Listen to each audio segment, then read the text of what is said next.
ஹொசூர் அருகே ராயக்கோட்டை வன்னியபுரம் என்ற கிராமத்துல ஐபோன் உதிரி பாகங்கள் தயார் செய்யற டாடா எலக்ட்ரானிக்ஸ் தொழிற்சாலை இயங்கி வருது. இங்கு பணியாற்றி வரும் பெண் ஊழியர் தங்குவதற்காக லாலிக்கல் என்ற இடத்துல விடியல் ரெசிடென்சி என்ற பெயரில் விடுதிகள் கட்டப்பட்டுள்ளன. இங்கு ஒரு அறைக்கு 4 பெண் ஊழியர்கள் என்ற வீதத்தில் தங்க வைக்கப்பட்டுள்ளனர்.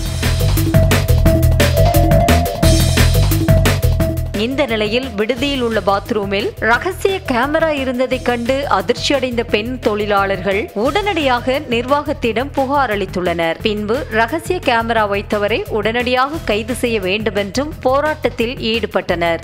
இதையடுத்து சந்தேகத்தின் அடிப்படையில் வடமாநிலத்தை சேர்ந்த நீலாகுமாரி என்ற பெண்ணை போலீசார் அழைத்து சென்று விசாரித்து வருகின்றனர். ரகசிய கேமராக்களில் படம் பிடிக்கப்பட்ட வீடியோக்கள் யார் யாருக்கு அனுப்பி வைக்கப்பட்டது என்பது குறித்தும் தீவிர விசாரணையில் ஈடுபட்டுள்ளனர். இந்த சம்பவம் அப்பகுதியில் பெரும் பரபரப்பை ஏற்படுத்தியிருக்கு.